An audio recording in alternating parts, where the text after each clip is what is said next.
तो पाकिस्तान की नेवी कहाँ है, पाकिस्तान की हुकूमत कहाँ है, पाकिस्तान की रियासत कहाँ है, वो क्यों नहीं आ सकती? क्या गज़ा, अक्सा और फ़लस्तीन सिर्फ तुर्कों का है? क्या गज़ा, अक्सा और फ़लस्तीन सिर्फ स्पेन और इटली का है?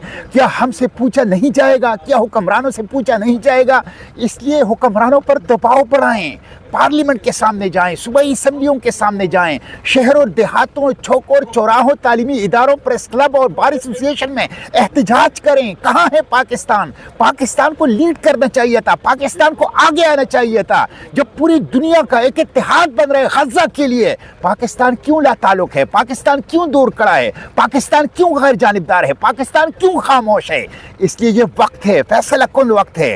हुक्मरानों से कहें सहूलतकारी छोड़ो, हुक्मरानी से कहो शरीककारी छोड़ो, हुक्मरानों से कहो खामोशी, गफलत और गैर जानिबदारी सहूलतकारी है, ये छोड़ो। हुक्मरानों से कहो लिप सर्विसेज से आगे आओ, हुक्मरानों से कहो करारदादों से आगे आओ, हुक्मरानों से कहो तकरीरों से आगे आओ, हुक्मरानों से कहो ज़बानी जमा खर्च से आगे आओ, हुक्मरानों से कहो अमली इकदाम कर दिखाओ। नेवल शिप भेजो, रेस्क्यू रिलीफ मिशन के लिए सिविलियन मिशन कम से कम भेजो, लेकिन भेजो खुलकर। ग्लोबल समूद फ्लोटेला पर ड्रोन हमले की मजम्मत करो, खुलकर ग्लोबल समूद फ्लोटेला की तहफ़्फ़ुज़ की बात करो, डिप्लोमेटिक चैनल को मुतहर्रिक करो, पूरी दुनिया को ग्लोबल समूद फ्लोटेला की तहफ़्फ़ुज़ के लिए जगाओ। ये फ़र्ज़ है पाकिस्तान का। पाकिस्तान और फ़लस्तीन एक रूह, एक जान, एक रूह दो कालब हैं, एक रूह दो कालब है। अस्सलाम वालेकुम वरहमतुल्लाह। तमाम पाकिस्तानियों को बहीरे रूम से सुबह मुबारक। आज 16वां दिन है हमारा बहीरे रूम के अंदर, और अल्हम्दुलिल्लाह हर लम्हा हम सरज़मीन मुक़ावमत, सरज़मीन मुज़ाहिमत, सरज़मीन मुक़द्दस, सरज़मीन अंबिया, हमारी आरज़ुओं और तमन्नाओं की सरज़मीन, जहाँ शुहदा की खून की खुशबू मिट्टी के अंदर रिची बसी है, वहाँ हम करीब तर होते जा रहे हैं। और अब हम 3 दिन और 3 रातों के सफ़र में 2 रातें और 1 दिन का सफ़र कर चुके हैं, और 2 दिन और 1 रात, आज का दिन और आने वाली रात और कल का दिन पूरा, इंशाअल्लाह उसके बाद हम गज़ा के पानियों में होंगे। तो ये अल्लाह का फ़ज़ल है, 90% से 90% से ज़्यादा अल्हम्दुलिल्लाह ये सफ़र हो चुका है, और इंशाअल्लाह बाकी भी अल्लाह की मदद और नुसरत और आपकी दुआओं से मुकम्मल होगा। और हम इस 18 साला नाकाबंदी, इन ह्यूमन सीज को तोड़ेंगे इंशाअल्लाह। वहाँ इमदाद पहुँचाएँगे, राहदारी कायम करेंगे, इस जेनोसाइड के सामने खड़े होंगे, जो कत्लेआम है, जो नस्ल कुशी है, उसके सामने खड़े होंगे इंशाअल्लाह। और जो इस कत्लेआम के ज़िम्मेदारान हैं, जो इस जुल्म अज़ीम के ज़िम्मेदारान हैं, जो कातिल हैं, सबसे बड़े सर्टिफाइड कातिल हैं, टेररिस्ट हैं, उनको कैफ़िर किरदार तक पहुँचाएँगे। ये गज़ा को बचाने की आलमी तहरीक है, इंसानियत और बशरियत को बचाने की आलमी इत्तेहाद है, शहरियों का, इंसानों का, हर किस्म के रंग, नस्ल, ज़बान, फ़िरके और सरहद और कल्चर और सकाफ़त से मावरा इंसानियत और बशरियत को बचाने और गज़ा को बचाने के लिए इत्तेहाद है। तो ये सिर्फ इमदाद पहुँचाना नहीं है, इस जेनोसाइड को रोकना है। और इस जेनोसाइड, इस कत्लेआम, इस जुल्म अज़ीम के जो ज़िम्मेदारान हैं, कातिल हैं, दहशतगर्द हैं, उनको कैफ़िर किरदार तक पहुँचाना भी इनके मकासद में शामिल हैं। तो इंशाअल्लाह ये सफ़र जारी है। मैं आप लोगों से इस मौका पर फिर दुआओं की दरख्वास्त करूँगा। दुआएँ हमारा असलहा है, दुआएं हमारा असासा है, दुआएं हमारा हथियार है, इसलिए दुआओं में याद रखें दिन रात, मर्द व ख़वातीन, इनफरादी भी और इज्तिमाई भी। और उसके साथ साथ फिर कहूँगा, निकलें, बेहिसी छोड़े, गैर जानिबदारी छोड़े। बेहिसी जुर्म है, गफलत जुर्म है, गैर जानिबदारी जुर्म है। ये सहूलतकारी है इसराइल की, सहूलतकारी है नेतन्याहू की। इस सहूलतकारी, इस जुर्म को छोड़ दीजिए, निकलें, आवाज़ उठाएं, कदम बढ़ाएं, जद्दोजहद करें, मुज़ाहिमत करें, एहतिजाज करें। छोटे हों, बड़े हों, थोड़े हों, ज़्यादा हों, जितने भी हो, जहाँ भी हो, एहतिजाज करें, आवाज़ उठाएं। ये बशरियत की बका की जंग है, इंसानियत के तहफ़्फ़ुज़ की जंग है, अक्सा, फ़लस्तीन और गज़ा की आज़ादी की जंग है। इसमें अपना किरदार अदा कीजिए। फैसला कुन घड़ी है, फैसला कुन लम्हा है। इस फैसला कुन घड़ी और फैसला कुन लम्हे में कभी भी गैर जानिबदार और खामोश नहीं रहे। हमेशा अपना किरदार अदा कीजिए, हमेशा मुज़ाहिमत का साथ दीजिए।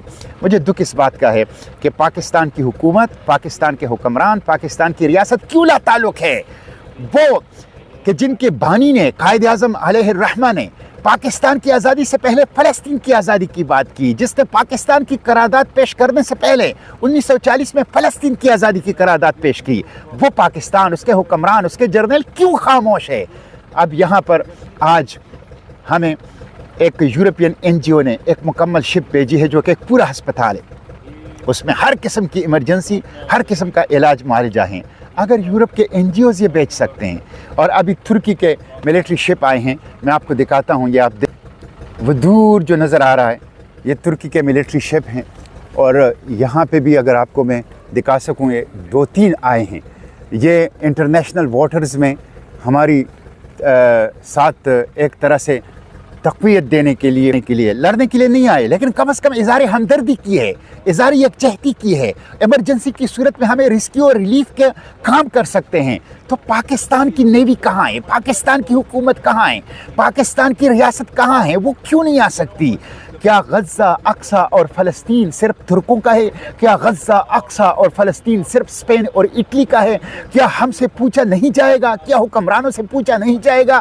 اس لیے حکمرانوں پر دباؤ بڑھائیں، پارلیمنٹ کے سامنے جائیں، صوبائی اسمبلیوں کے سامنے جائیں، شہروں اور دیہاتوں، چوکوں اور چوراہوں، تعلیمی اداروں، پریس کلب اور بار ایسوسیشن میں احتجاج کریں۔ کہاں ہے پاکستان؟ پاکستان کو لیڈ کرنا چاہیے تھا، پاکستان کو آگے آنا چاہیے تھا۔ جب پوری دنیا کا ایک اتحاد بن رہا ہے غزہ کے لیے، پاکستان کیوں لا تعلق ہے؟ پاکستان کیوں دور کھڑا ہے؟ پاکستان کیوں غیر جانبدار ہے؟ پاکستان کیوں خاموش ہے؟ اس لیے یہ وقت ہے، فیصلہ کن وقت ہے۔ حکمرانوں سے کہیں سہولت کاری چھوڑو، حکمرانی سے کہو شریک کاری چھوڑو، حکمرانوں سے کہو خاموشی، غفلت اور غیر جانبداری سہولت کاری ہے، یہ چھوڑو۔ حکمرانوں سے کہو لپ سروسز سے آگے آؤ، حکمرانوں سے کہو قراردادوں سے آگے آؤ، حکمرانوں سے کہو تقریروں سے آگے آؤ، حکمرانوں سے کہو زبانی جمع خرچ سے آگے آؤ، حکمرانوں سے کہو عملی اقدام کر دکھاؤ۔ نیول شپ بھیجو، ریسکیو ریلیف مشن کے لیے سویلین مشن کم از کم بھیجو، لیکن بھیجو کھل کر۔ گلوبل سمود فلوٹیلا پر ڈرون حملے کی مذمت کرو، کھل کر گلوبل سمود فلوٹیلا کی تحفظ کی بات کرو، ڈپلومیٹک چینل کو متحرک کرو، پوری دنیا کو گلوبل سمود فلوٹیلا کی تحفظ کے لیے جگاؤ۔ یہ فرض ہے پاکستان کا۔ پاکستان اور فلسطین ایک روح، ایک جان، ایک روح دو قالب ہیں، ایک روح دو قالب ہے۔ پاکستان اور فلسطین کی روح ایک ہے۔ جس طرح حرمین شریفین ہماری روح ہے، اس طرح تیسرا حرم القدس ہماری روح ہے۔ اس کے بغیر ہم نہیں رہ سکتے، اس کی غلامی ہم برداشت نہیں کر سکتے۔ جو قتل عام بچوں کا ہو رہا ہے، جو ظلم عظیم ہو رہا ہے غزہ کے اندر، جو دن دہاڑے دن کی روشنی میں پوری دنیا کے آنکھوں کے سامنے 2 سال سے جو کچھ ہو رہا ہے، اس کے اوپر اب مذمت کی بات نہیں چلے گی، قراردادوں کی بات نہیں چلے گی، تقریروں کی بات نہیں چلے گی، اس کے اوپر اب صرف زبانی جمع خرچ کی بات نہیں چلے گی، اس کے اوپر اب ایکشن نہیں کرو گے، اقدام نہیں کرو گے، نظر آنے والے اقدامات نہیں اٹھاؤ گے، فیصلہ کن اقدامات نہیں اٹھاؤ گے، سامنے آ کے کھڑے نہیں ہوں گے، معافی نہیں ملے گی، معافی نہیں ملے گی۔ اس لیے حکمرانوں کو اٹھائیں، حکمرانوں کو جگائیں۔ ہم انشاءاللہ غزہ پہنچیں گے۔ الحمدللہ اللہ تعالیٰ نے ہمیں ڈرون حملوں سے بھی بچایا، اللہ تعالیٰ نے ہمیں 3 سمندری طوفانوں سے بھی بچایا۔ کشتیوں کے میکینیکل فالٹ آتے رہے، لیکن ہم اسے ریپیئر کرتے رہیں، اور ہم لڑتے رہیں موجوں سے، ہم لڑتے رہیں طوفانوں سے، ہم لڑتے رہیں ڈرون حملوں سے، ہم لڑتے رہیں دھمکیوں اور خطرات سے، اور الحمدللہ اب ہم اپنے سرزمینی مقاومت، سرزمینی مزاحمت، اپنی آرزو اور تمناؤں کی سرزمین غزہ پہنچنے والے ہیں۔ دعاؤں میں یاد رکھیں، سوشل میڈیا پہ آواز اٹھائیں، بے حس اور غفلت میں پڑے ہوئے حکمرانوں کو جگائیں، اور ان کے جگانے کے لیے ہر ممکن کوشش کریں۔ Free Palestine from the river to the sea, Palestine will be, must be free inshallah. بالروح بالدم نفدیک اقصی، بالروح بالدم نفدیک فلسطین۔